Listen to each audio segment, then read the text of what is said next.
Hey, I'm Sean. And I'm Jen. And today we are going to continue talking about tomatoes. But before we go there, it's just starting to rain and we want to tell you a little bit about us if you're new to the channel and what we're trying to do here. So first of all, Jen and I live in a small town. We're not out in the middle of the country, but we're also not a big city. And we are trying to grow as much of our own food as possible. We're trying to turn this 1 acre into the most productive food space we can possibly make. Yeah, like a micro farm. A micro farm. We have everything going and we're just, we're trying to live off of the 1 acre we have. So, you know, we don't live in... Morning. Hey, good morning. We don't live in the country and we don't live in the city. And so we want to reach out to the people that may be in our spot. Right. Also, anyone and everyone who has a little bit of land and wants to use it for food. This is a model for somebody in a suburban environment with a sizable yard. It's a model for somebody even in a smaller scale environment. Like, how much can you pack into a single space and how many different ways can you make your space productive? And what you see behind us is a big tomato trellis system. We did a video on how we set this up. If you haven't seen that video, we'll put it somewhere here. Yeah. You can go check that out. And today is going to show you a bit more about that, but also we wanted to dig into kind of what's going on, and we wanted to talk about soil. We wanted to help you if you did decide, whether you're a beginning gardener and you just threw together a bed and started gardening using the way we showed you, cardboard on the bottom directly over your yard, mulch on top, move the mulch out, put the soil in, and get to planting. So if you did something like that and what you can expect long term for a garden like this and how you get there. Is that? Yeah, so let's go look at it.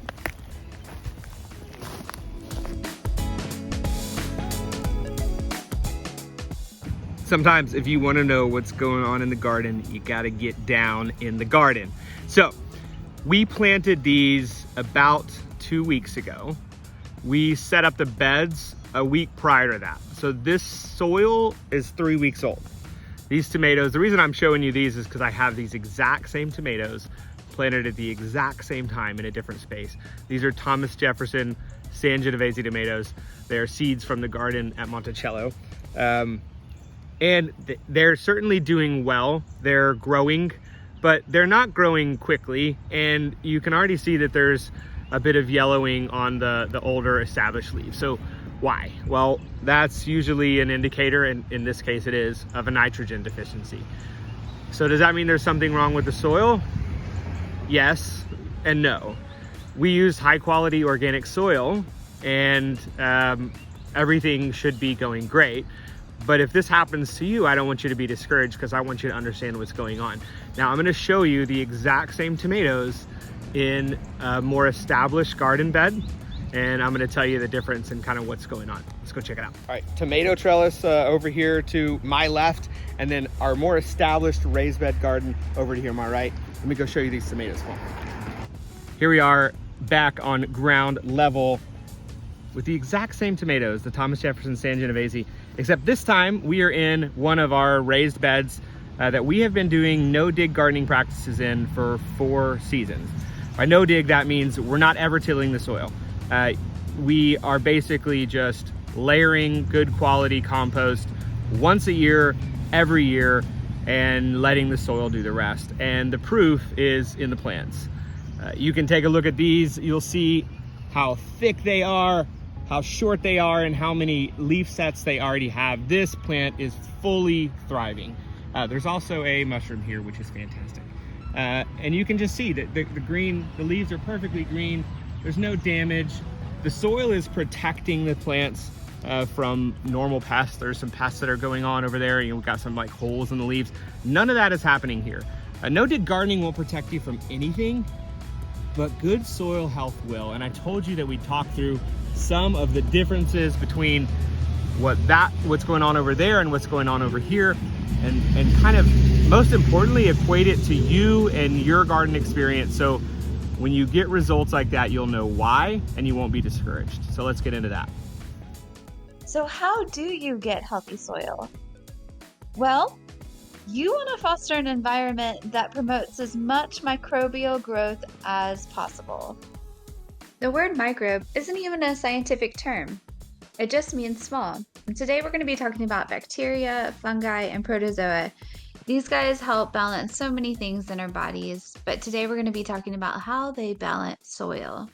Some microbes actually kill pathogens and eat them as food, while still others secrete a compound that helps the plant to fight off pathogens. Did you know that there are nitrogen fixing bacteria that actually latch on to the root hairs of the plants? They stimulate the root and it grows. They also convert nitrogen to ammonia, which then the plant uses for its development. Another thing that microbes do is they allow the plant to gather as much nutrients as it possibly can, and then it uses this in times of drought or stress. And so overall, the plant stays healthy. You might already know that microbes decompose the soil, but maybe what you don't know is that they turn what they eat into useful things like carbon, nitrogen, and phosphorus that plants and animals can use. Okay, so we've gone over all the wonderful things that microbes do for your soil. So, how do you get microbes? All you have to do is to create the right living environment for them to come. So, that would be not digging in your soil, covering it up, and layering in organic nutrients. So, you might be starting a new garden and you have new soil. Well, that new soil isn't going to have a lot of microbes in it. But over time, if you follow these methods that I've been talking to you about not digging, covering the soil, and layering in nutrients, the microbes will come. They will come and they will feed your plants, and you will have amazing soil for their plants to live in. Now that you have seen what microbes do within the soil, or at least have a better understanding of it, you probably know what's going on with that brand new soil in those tomato beds back there. There's no microbes in that soil for the most part, or at least it's not a high enough count to start really doing something and really taking care of the plants on their own. So we are going to show you how we fix that problem and how you could fix that problem if you had the same issue in your garden because you've got fresh soil. We're also going to show you a different garden bed that we started about 6 months ago, which brings me to the first way you can avoid that. Start early. We like to develop our garden beds for the spring in the prior fall. We did it this way to show you, but typically we're gonna start a lot earlier, and we'll show you a garden and the effect of no-till, no-dig gardening, layering organic matter on top of the soil and what that produces, what you could expect after about 6 months. In the meantime, we're gonna show you what to do right now for that problem soil, but take a look at June. So back behind me is the first bed that Sean was talking about with the tomatoes that weren't doing so well. Over there are the San Genovese tomatoes that are doing well in the more established 10-bed system. And here is a bed that we created about 6 months ago. It's still new, and I just want to show you what the soil looks like for, you know, something that's kind of in between, you know, I think we planted this about 2 or 3 weeks ago. This is 4 years. This is going to be 6 months. So the way we created this bed is our community was replacing their telephone poles. We collected them and put them in a rectangle. We layered down some cardboard, put in some fill dirt pretty much, just a little bit. And then through the 6 months, I put in coffee grinds, and whenever I was replacing whenever I was replacing like a pot, I would dump the soil in here, knowing that this bed needed more soil. In the winter, I would put the leaves from the street in here, and so that it would cover the soil. I also put some soaker hoses in here, knowing that it needed water. You can't just like neglect the soil and not water it. So I want to show you, I haven't dug here yet, and I want to show you what the soil looks like in 6 months. So this is coffee grinds, as you can tell right here. But let's move, this is more of the soil. And let's just dig and see what we can't find in this soil. Oh my gosh. Look at all these worms. Do you see this? So the cool thing that the cardboard does is it attracts worms, and the worms will work your soil until it's good. So we've got all these different worms. We've got baby worms here. Do you see that? And I don't dig in here, but just to show you guys what is happening below the soil. So this is what's happening. It has changed from clay soil to, it's in the process of changing from like a really thick clay soil to a wonderful granular soil. See how it's in the middle of that clay soil. And literally, guys, literally, this is all I've done is just add coffee grinds, put some like leaves on here, covered the soil and let it rest. I watered it now and then. The rain has come. We put some poor soil on here. I haven't done very much. And look what is happening when you let the soil rest, when you cover it up.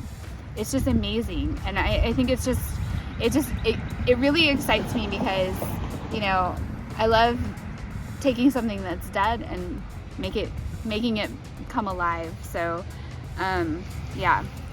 All right, so we've shown you 3 different gardens. The fresh, brand new garden with brand new soil in it for the tomatoes behind us. A very well-established, no-dig, 4 years in kind of garden. And then something right in between, 6 to 7 month old raised garden that we're planting flowers in. But that just brings us right back to what do we do? What could you do if you had just started a brand new garden, or if you're an intermediate gardener but you're just adding garden space and you're using new soil? What could you do to solve the problem that we showed you just at the very beginning? And since now you have a little bit of an idea of some of the soil biology that's going on that we shared with you, we can kind of understand why this soil isn't providing the plants with what they need right now. And we're gonna solve it. And the way that we're gonna solve it, even though we almost never fertilize because we don't have to in our no-dig system, we are gonna fertilize because the plants need nutrients and nitrogen right now, and we're gonna give them the most bioavailable nitrogen source we can think of. To fix this problem, we are going to use obviously organic fertilizer, and we're gonna do 2 different types because I'm interested to see if there's better results from one over the other, and I feel like that would be good information for you too. I've never used either of these because we barely fertilize, but we're gonna give it a go. The first one is Dr. Earth Homegrown Organic Natural. I like it because I picked it because it mentions true biotic inside, beneficial soil microbes. That's speaking my language. The other one is Grow Well, Proven Organics, tomato and vegetable. And we are gonna see what the difference is between these two if they give us different results.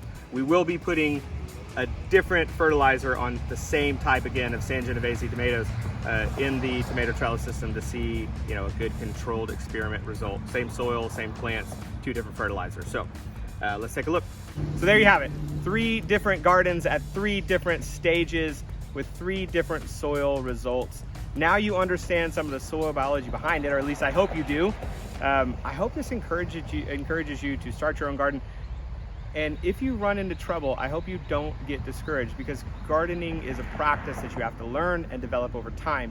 And the quickest way to learn is to get started soon, because grocery store prices are not going down. It's time to grow your own food. We want to encourage you to do that. And I hope you learned something today, and I hope you enjoyed the update on the tomato trellises. You want to add anything? No, just that, like, I hope this gives you the confidence that you need to start your own garden, that we solve some issues for you, and that you start that garden and you get that produce, and you're not a slave to the grocery store and spending high prices, that it releases you from it releases you to have freedom. And you're not eating whatever it is that is in that food, which is getting worse all the time. So right. This is a way to take control of your own food source, and it's a way to get close to it. And we think it's really important. We hope you enjoyed the video. If you have questions for us, we will answer them. Put them in the comment section below. Engage with us in some way. If you enjoyed the video, give us a thumbs up. Share with your friends. Please subscribe to the channel, and we'll see you next time on All About the Garden.